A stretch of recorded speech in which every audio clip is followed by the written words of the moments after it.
এবারে বারোর দাগের তিনটে অঙ্ক রয়েছে, তো তার মধ্যে দুয়েরটা দেখো, যে √2i প্লাস জে প্লাস কে ভেক্টরটি ওয়াই অক্ষের সঙ্গে যে কোণ করে তার মান নির্ণয় করো। √2i প্লাস জে প্লাস কে এই ভেক্টরটা ওয়াই অক্ষের সঙ্গে যে কোণ উৎপন্ন করে তার মান নির্ণয় করো। তো মনে করি ভেক্টরটি ওয়াই অক্ষের সঙ্গে থিটা কোণের নত। তো প্রথমে ধরে নাও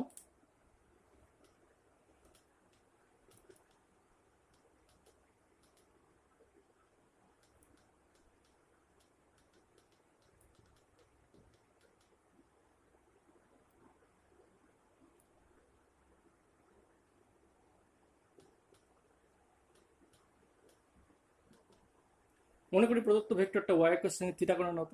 তাহলে এবার যেহেতু ওয়াই অক্ষের সঙ্গে থিটা কোণের নত, ওয়াই অক্ষের সহগ কত 1, therefore cos θ equal to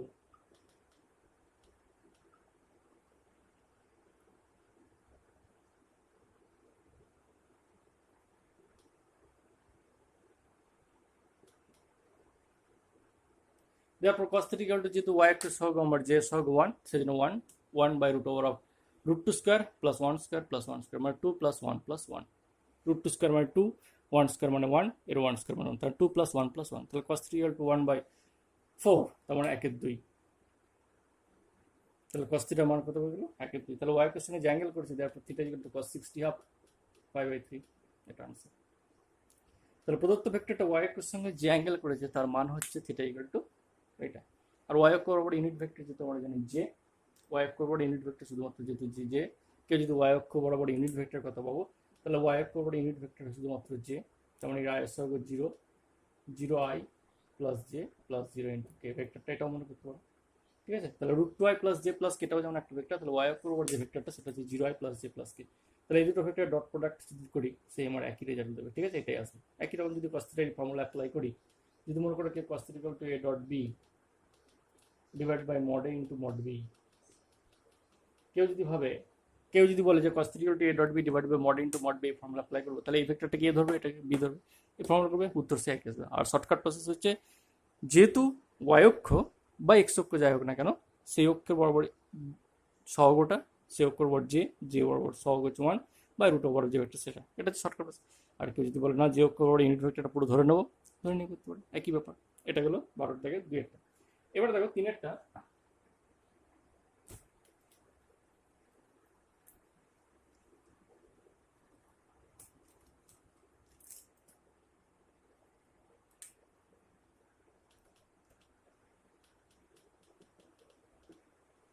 বারোর দাগের 3-এরটা দেখো, মড a সমান 2 দেওয়া আছে,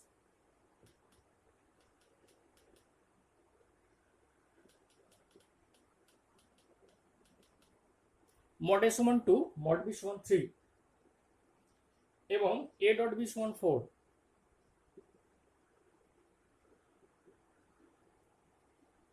তাহলে modulus of a minus b এর মান নির্ণয় করো।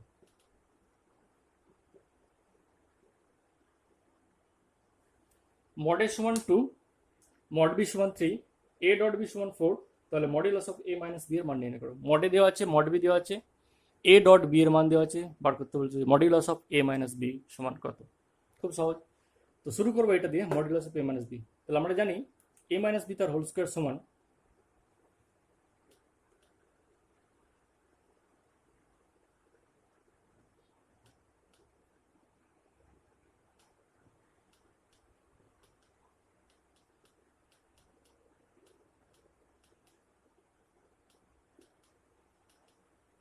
আমরা জানি a মাইনাস b তার হোল স্কয়ার সমান a square plus b square minus 2 into a dot b। ঠিক আছে, এবার এটাও আমরা জানি যে কোনো একটা ভেক্টরের মড ভ্যালু স্কয়ার সমান সেই ভেক্টরটা স্কয়ার, এটা আমরা জানি।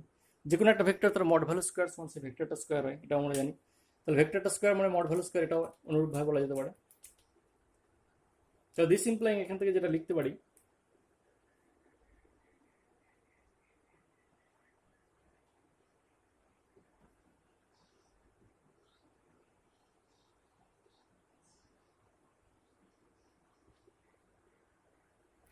তাহলে যেহেতু যে কোনো একটা ভেক্টরের মড ভ্যালু স্কয়ার যা ভেক্টরটা স্কয়ার, তাই সেজন্য ভেক্টরের স্কয়ার থেকে মডে কনভার্ট করে নিলাম।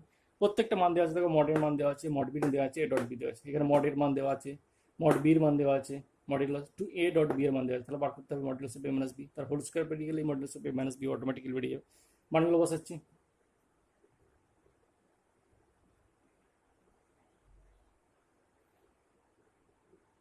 এ ডট বি এর মান 4 তার 2 × 4, ঠিক আছে, এটা সমান বেরিয়ে যাবে তোমার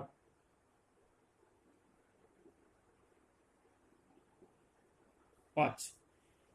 9 × 4 13, 13 - 8, 8 মানে 5। তাহলে modulus of a - b whole square সমান যদি 5 হয়ে যায়, তাহলে মডুলাস অফ a - b সমান √5।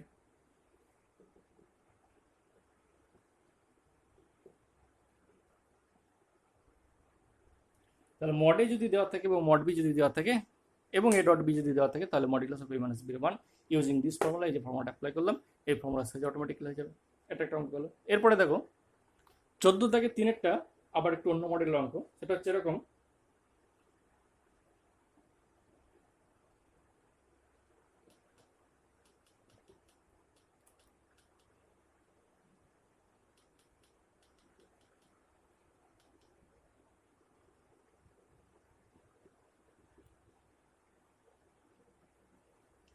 এ এবং বি যে কোনো দুটো ভেক্টরের ক্ষেত্রে modulus of a dot b সমান modulus of a cross b যদি হয়ে যায়, তাহলে ভেক্টর দুটোর মধ্যবর্তী কোণ থিটা নির্ণয় করো।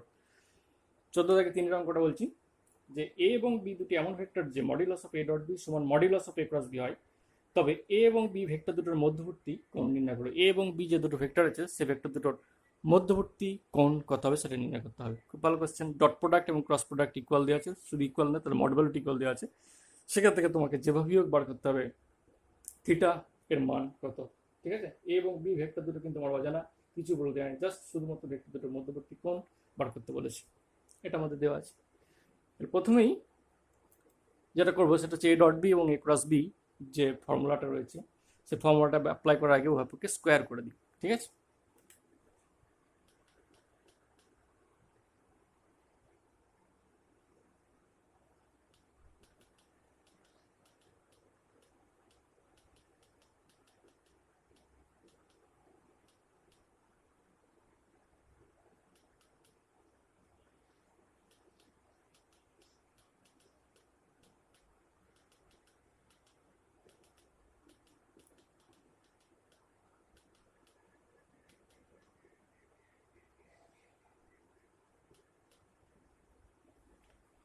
যে কোনো ভেক্টরের মড ভ্যালু তার স্কোয়ারের সঙ্গে সমান হয়ে যায়, সেজন্য এ ডট বি তার মড ভ্যালু মানে উভয়পক্ষে যেহেতু স্কোয়ার করলাম, প্রথমে এটা বাই স্কোয়ারিং, তো এটা এই যে লাইনটা সেটা হচ্ছে বাই স্কোয়ারিং, বর্গ করে উভয়পক্ষে বড় করলাম, তাহলে এ ডট বি তার whole square equal to A cross B তার হোল স্কোয়ার যাবে, উভয়পক্ষে বড় করলাম। বড় করার পরে কি হলো, এ ডট বি মানে mod a mod b cos theta, a cross b মানে mod a mod a sine theta n cap. N cap যদি ইউনিট ভেক্টর, মড ভ্যালু দেওয়া আছে, ইউনিট ভেক্টর মান সমান হয়ে যায়, সেই জন্য এন ক্যাপটা লিখলাম না, কারণ এখানে একটা এন ক্যাপ হওয়ার কথা। এবার এন ক্যাপ ইউনিট ভেক্টর যদি তার মান 1 হয়ে যাবে, সেই জন্য ইউনিট ভেক্টর এন ক্যাপটা লিখলাম না। তাহলে মডে মড বি কস থিটা তার হোল স্কোয়ার, মাথায় হোল স্কোয়ার হয়েছে, এটা মডে মডে সাইন থিটা তার হোল স্কোয়ার হয়ে গেল, ঠিক আছে। এবারে হোল স্কোয়ারটাকে ভিতরে ঢোকাচ্ছি, দেখো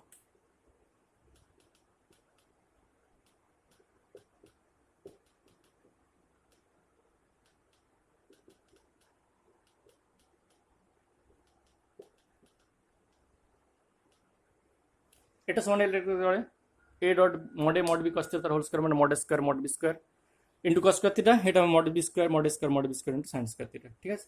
এবারে যেটা হয়ে গেল মড বি স্কোয়ার পুরো কেটে গেল, তাহলে sine square theta by cos square theta মানে tan square theta equal to 1। তাহলে এখান থেকে যে রেজাল্ট আসছে সেটা হচ্ছে tan square theta equal to 1, তারপর ট্যান থিটা ইকুয়াল টু 1।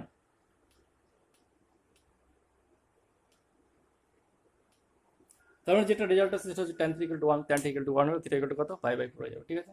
π/4 অথবা 3π/4 হতে, কিন্তু আমরা যে কোনো একটা অ্যাঙ্গেল নেবো, মানে সেই অ্যাঙ্গেলটা সাধারণত আমরা জানি কি বলবো, সূক্ষ্মকোণ নেওয়া দরকার, সেই জন্য অ্যাঙ্গেলটার মান 1 নিয়ে থিটা ইকুয়াল টু π/4 বেরিয়ে যাবে, সেখান থেকে অটোমেটিক থিটা সমান কত বেরিয়ে যাবে। ট্যান থিটা যদি 1 হয়ে যায়, পজিটিভ ভ্যালুটা নিই, যদি 1 হয়ে যায় তাহলে সেখানে থিটা মানে, যদি নেগেটিভ সেখান থেকে থিটা মানটা, ওর কথা এই রিলেশন থেকে আমার থিটা মানটা অটোমেটিকলি বেরিয়ে যাবে। এরপরে 15 দাগের একটা দেখো, বলছে a equal to pi plus 8j plus 6k, b equal to -3i plus 4j plus q k, এই ভেক্টর দুটো পরস্পর সমান্তরাল, প্যারালাল টু ইচ আদার, তাহলে পি এবং কিউ এর মান নির্ণয় করো। দুটো ভেক্টর পরস্পর সমান্তরাল হলে দুটো ঘটনা আমরা বলেছিলাম থিওরি পড়া থেকে, বলছে এ এবং বি ভেক্টর দুটো পরস্পর প্যারালাল, অর্থাৎ A vector is parallel to B vector, এটা গিভেন দেওয়া আছে। যদি দেওয়া থাকে তাহলে পি কমা কিউ সমান কত, এটা কোশ্চেন। এ এবং বি দুটো ভেক্টর দিয়েছে, PI plus 8j plus 6k এবং বি হচ্ছে -3i প্লাস 4j প্লাস কিউকে, দুটো ভেক্টর এ এবং বি দেওয়া। কন্ডিশন কি, এ এবং বি ভেক্টর দুটো প্যারালাল টু ইচ আদার, মানে তারা পরস্পর যদি সমান্তরাল হয়ে যায়, অর্থাৎ এ ভেক্টর এবং বি ভেক্টর পরস্পর যদি সমান্তরাল হয়ে যায়, তাহলে তোমাকে বলেছে যে পি এবং কিউ এর মান তোমাদের অজানা, পি এবং কিউ মান নির্ণয় করতে হবে। এই যে বলে দিচ্ছি এ প্যারালাল টু বি, এটা প্যারালাল জন্য A parallel to B vector given, তাহলে পি কিউ এর মান নির্ণয় করো। তাহলে টার্গেট হচ্ছে আমার পি এবং কিউ এর মান কত এটা বার করতে হবে। কিভাবে বার করবো? প্যারালালের দুটো কন্ডিশন থিওরি পর থেকে বলেছিলাম যে দুটো ভেক্টর প্যারালাল হয় যদি তার ক্রস প্রোডাক্ট জিরো হয়ে যায়। ফার্স্ট কন্ডিশন 1 নম্বর বলেছিলাম যে ভেক্টর দুটো প্যারালাল হলে এ ক্রস বি, যদি ইন কেস অফ ক্রস প্রোডাক্টের সেন্স, তাহলে এ ক্রস বি ইকুয়াল টু 0 হতে পারে। 2 নম্বর বলেছিলাম সহগোদয়ের অনুপাত সমান হবে, অর্থাৎ a1 by b1 equal to a2 by b2 equal to a3 by b3, এটা হতে পারে। 3 নম্বর বলেছিলাম দুটো ভেক্টর পরস্পর প্যারালাল বা কোলিনিয়ার হবে যদি যে কোনো একটা vector equal to some scalar into অপর একটা ভেক্টর প্রকাশ করা যায়। ঠিক আছে, তাহলে প্যারালাল বা কোলিনিয়ার হওয়ার অনেক কটা শর্ত, সেটা হচ্ছে ক্রস প্রোডাক্ট জিরো। এরপরে যখন আবার আসবে তখন আবার অন্য ফর্মুলা বলবো। তাহলে আপাতত 3টে ফর্মুলা শিখেছি প্যারালাল বা কোলিনিয়ার হওয়ার। একটা হচ্ছে a cross b equal to 0, a1 by b1 equal to a2 by b2 equal a3 by b3 হয়ে যায়, অথবা যে কোনো একটা ভেক্টর অপরটা স্কেলার মাল্টিপল আকারে প্রকাশ করা যায়। তো এখন আমি যেটা অ্যাপ্লাই করলে সব থেকে সহজ হবে সেটা হচ্ছে 2 নম্বর ফর্মুলাটা। সেই যে 2 নম্বরটা রেখে দিয়ে বাকিগুলো মুছে দিচ্ছি। 2 নম্বর ফর্মুলাটা যদি অ্যাপ্লাই করি তো a1 by b1 equal to a2 by b2 equal to a3 by b3, তাহলে আমার সব থেকে সহজে আমার পি এবং কিউ নির্ণয় করা যাবে। তাহলে এই যেহেতু এ প্যারালাল টু বি,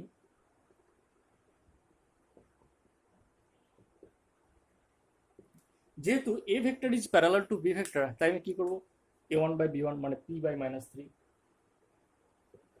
সমান 8 বাই 4, অর্থাৎ এটা বাই এটা যে সহগ ইকুয়াল টু 6 বাই কিউ। এই রিলেশন থেকে ডেফিনেটলি পি এবং কিউ এর মান খুব সহজেই আমরা নির্ণয় করতে পারবো। কারণ বলেছি a1 by b1 equal to a2 by b2, a1 বলতে এটা, a2 বলতে এটা, a3 বলতে এটা, এটা b1, এটা b2, এটা b3, সহগুলো আইজেকে সহগুলো, এর আইজেকে সহগ হচ্ছে a1 a2 a3, এর আইজেকে সহগ হচ্ছে b1 b2 b3। সহগদের অনুপাত সমান a1 বাই b1 মানে p বাই মাইনাস 3, যে সহগ 8, যে সহগ 4, 8 বাই 4, কিউ সহগ 6 বাই। এখান থেকে খুব সহজেই পি এবং কিউ এর মান নির্ণয় আমরা করে ফেলতে পারবো। ঠিক আছে, এখানে 4 2 8, তখন পি সমান মাইনাস 6, দিস ইমপ্লাই পি সমান মাইনাস 6, 3 2 6 মাইনাস 6, এবং কিউ সমান কত, কিউ সমান বেরিয়ে যাবে 3, 6 বাই 2 মানে 3, তাহলে পি সমান মাইনাস 6 এবং কিউ সমান 3 অটোমেটিক বেরিয়ে গেল। ঠিক আছে।